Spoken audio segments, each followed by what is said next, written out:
2024 లేదా 25లో డిగ్రీ లేదా బీటెక్ చదివారా? సాఫ్ట్‌వేర్ జాబ్ కోసం ఎదురు చూస్తున్నారా? అయితే కోడ్ జ్ఞాన్ 100 డేస్ కోర్సులో చేరండి. జాబ్ సాధించండి. నమస్కారం ఉమాగారు. నమస్తే అమ్మా. శ్రవణ నక్షత్రం వారికి గ్రహాల ట్రాన్సిట్ వల్ల ఎలాంటి ప్రభావం పడే అవకాశం ఉందంటారు? అక్టోబర్ నుంచి డిసెంబర్ వరకు వారికి ఎలా ఉంటుంది?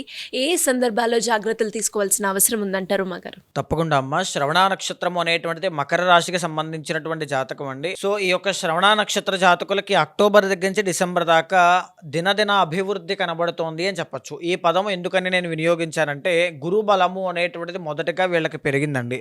థర్డ్ అండ్ 12th లార్డ్ అయినటువంటి గురుడు శ్రవణ నక్షత్రం వాళ్ళకి 7th హౌస్లో ఎగ్జాల్టేషన్లోకి వెళ్ళారు. దీనివల్ల మనీ విషయంలో కానీ, సక్సెస్ విషయంలో కానీ, కెరీర్ విషయంలో కానీ, వివాహాది శుభకార్యక్రమాలు, సంతానాది విషయాల విషయంలో, ఫారిన్ ట్రావెల్స్ కూడా అండి, అన్ని విషయాల్లోనూ కూడా వీళ్ళకి చాలా బాగుంటుంది అని చెప్పచ్చు. గురుబలం పెరిగింది కాబట్టి. అండ్ ఏంటి అంటే వీళ్ళకి 10th హౌస్లో రవి, బుధ, కుజ అనేటువంటి 3 ప్లానెట్స్ చాలా బాగున్నాయండి. 10వ స్థానంలో నవంబర్ 17 దాకా 10వ స్థానంలో ఉంటారు. నవంబర్ 17 తరువాత ఇంకా బాగుంటారు.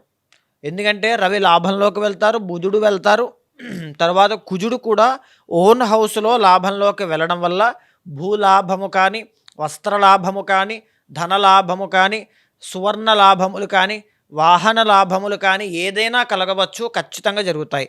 కానీ వీళ్ళకు ఉన్నటువంటి ప్రాబ్లం ఏంటి అంటే 2వ స్థానము 2nd హౌస్లో శని రాహుల యొక్క కంజంక్షన్ కనబడుతోందండి. దీనివల్ల ఏం జరుగుతుంది అంటే శని 2వ స్థానంలో ఎప్పుడైతే ఉంటారో వచ్చిన డబ్బు వచ్చినట్టుగానే ఖర్చు అయిపోయే విధంగా బాగా ఖర్చులు పెంచుతారు.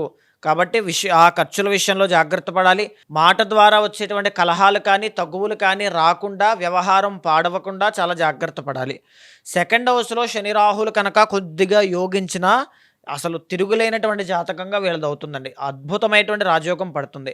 వాళ్ళిద్దరూ కొంచెం డల్గా ఉన్నారు ప్లానెట్స్ అని చెప్పచ్చు. సుదర్శన చండీ హోమము అనేటువంటిది శని రాహుల యొక్క బలం పెరగడానికి వీళ్ళు చేసినట్లయితే అద్భుతమైనటువంటి రాజయోగం పడుతుంది. అయితే ఇంకొక ప్లానెటరీ పొజిషన్ మనం చూస్తే 8వ స్థానంలో కేతుగ్రహ సంచారం కనబడుతోందండి. 8వ స్థానంలో కేతు అని అంటే ఒక అసంతృప్తి అనేటువంటిది, ఓవర్ థింకింగ్ కానీ, యాంగ్జైటీ ఇష్యూస్ కానీ పెరుగుతాయి. దీనివల్ల ఏంటి అంటే సంపాదించినా సంపాదించకపోయినా పీస్ ఆఫ్ మైండ్ అనేటువంటిది వీళ్ళకు ఉండకపోవడం, ఇవన్నీ కూడా అష్టమంలో కేతు వల్ల వీళ్ళకి కలుగుతున్నాయి. సో ప్రతి బుధవారము లేదా మంగళవారము గణపతికి గరిక పూజ అనేటువంటిది చేయడం వల్ల కేతు యొక్క బలం పెరిగి ప్రశాంతత అనేటువంటిది ఉంటుంది. ఆలోచనలు కొత్త కొత్తవి రావడం లాంటివి చాలా బాగుంటాయి. గణపతి సిద్ధి కలుగుతుంది. 9వ స్థానంలో శుక్రగ్రహ సంచారము అనేటువంటిది నీచ స్థితిలో ఉందండి. అయినా సరే బాగానే ఉంది, కానీ నీచ స్థితి కాబట్టి కొంచెం మిశ్రమంగా ఉంది అని చెప్పచ్చు. రాను రాను క్రమేపీ నవంబర్ మాసంలోకి వెళ్ళిన తర్వాత వీళ్ళకి ఏంటి అంటే శుక్రుడు ఓన్ హౌస్లో 10th హౌస్లో యోగిస్తున్నారండి. అది కూడా ఎవరు 5th అండ్ 10th లార్డ్ అయి రాజయోగ కారకుడై అద్భుతమైనటువంటి రాజయోగాన్ని ప్రసాదిస్తున్నారు. అదే సమయంలో రవి, బుధ, కుజగ్రహాలు కూడా యోగిస్తున్నాయి. అదే సమయంలో గురుడు కూడా యోగిస్తున్నారు. అంటే ఈ కెరీర్లో సంథింగ్ బిగ్, ఏదైనా ఒక ప్రమోషన్ కానీ, ఆర్ ఏదైనా ఒక గుడ్ న్యూస్ వినడం కానీ, ప్రాపర్టీ కొనడం కానీ, వాహనం కొనడం కానీ, ఏదైనా అదృష్టం కలిసి రావడం, లాటరీస్, ఆర్ రియల్ ఎస్టేట్ వ్యాపారస్తులకి పెద్ద పెద్ద ప్రాజెక్టులు, ఆర్ కమ్యూనికేషన్ డిపార్ట్మెంట్లో ఉన్న వాళ్ళకి ఒక్కళ్ళకే బాగోదు, కానీ మిగతా అన్ని విషయాల్లోనూ కూడా చాలా బాగుందండి. వ్యాపార రంగంలో మంచి అభివృద్ధి, లాభాలు చూస్తారు. రాజకీయ పరంగా కూడా పదవీ యోగములు కానీ, లేకపోతే పేరు ప్రఖ్యాతలు వచ్చేటువంటి యోగాలు కానీ నవంబర్ 17 తర్వాత ఖచ్చితంగా కనబడతాయి అని చెప్పచ్చు. అయితే మీరు ఏ వృత్తుల్లో ఉన్నా సరే, శ్రవణ నక్షత్రంలో జన్మించినట్లయితే ఏ వృత్తుల్లో ఉన్నా సరే 100% నవంబర్లో మీ ప్రయత్న బలాన్ని పెంచండి. డిటర్మినేషన్తో, డెడికేషన్తో, డిసిప్లిన్డ్గా పనిచేయండి, ఫోకస్డ్గా వర్క్ చేయండి. ఖచ్చితంగా ఈ మాట గుర్తుపెట్టుకోండి, నవంబర్లో మీరు ఏదైనా బిగ్ గుడ్ న్యూస్ వింటారు. సో శని రాహుల యొక్క కంజంక్షన్ ఉన్నటువంటి వ్యవహారాన్ని పాడు చేసేటువంటిది కాబట్టి సుదర్శన చండీ హోమం వెంటనే చేయించడం మీకు చాలా మంచి శుభ ఫలితాలను కలగజేస్తుంది. అయితే ఈ శ్రవణ నక్షత్ర జాతకులకి 8th లార్డ్ అయినటువంటి రవి 10thలో నీచ స్థితిలో ఉన్నారండి. దీనివల్ల ఏంటి అంటే నవంబర్ 17 లోపు ఫాదర్ రిలేటెడ్ ప్రాబ్లమ్స్ అనేటువంటివి కనబడుతున్నాయి అని చెప్పచ్చు. అంటే తండ్రికి అనారోగ్య సమస్యలు రావడం కానీ, తండ్రి ద్వారా ఏదైనా అధికమైనటువంటి శ్రమ కానీ, డబ్బులు బాగా ఖర్చు అవ్వడం కానీ, లేకపోతే కుటుంబంలో పెద్దవాళ్ళకి ఏదైనా అనారోగ్య సమస్యలు రావడం, తెలియకుండానే సమస్యలు అనేటువంటివి పెరగడం లాంటివి కనబడతాయి.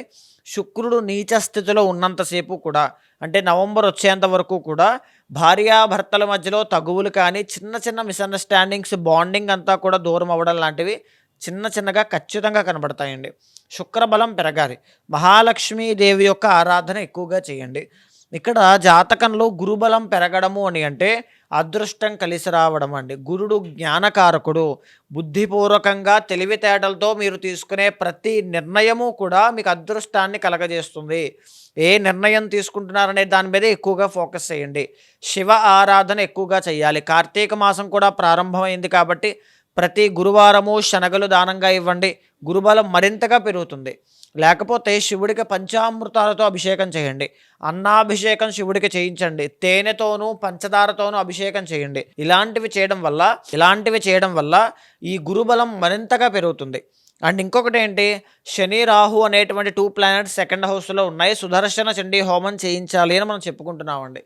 అలా చేయించలేనటువంటి వాళ్ళు ఖచ్చితంగా మంగళవారం రోజు మినువులు దానంగా ఇవ్వడం వల్ల ఆర్థిక సమస్యల నుంచి బయటపడతారు. ఎలా ఇవ్వాలి మినుములు దానము అంటే, తెల్లని వస్త్రం ఒకటి తీసుకుని అందులో కేజీంపావు మినుములు వేసి ఒక చిన్న బెల్లం ముక్క వేసి మూట కట్టి శివాలయంలో కానీ విష్ణాలయంలో కానీ దానంగా ఇవ్వండి. ఈ కార్తీక మాసంలో ఖచ్చితంగా నదీ స్నానము కానీ సముద్ర స్నానం కానీ ఆచరించండి. దీపదానము అనేటువంటిది చెయ్యండి. తప్పకుండా శివుడికి అభిషేకం చేయాలి. వీలైతే ప్రతిరోజు ఇంట్లో శివుడికి అభిషేకం చేయండి. స్ఫటిక శివలింగానికి కానీ మరకత శివలింగానికి కానీ.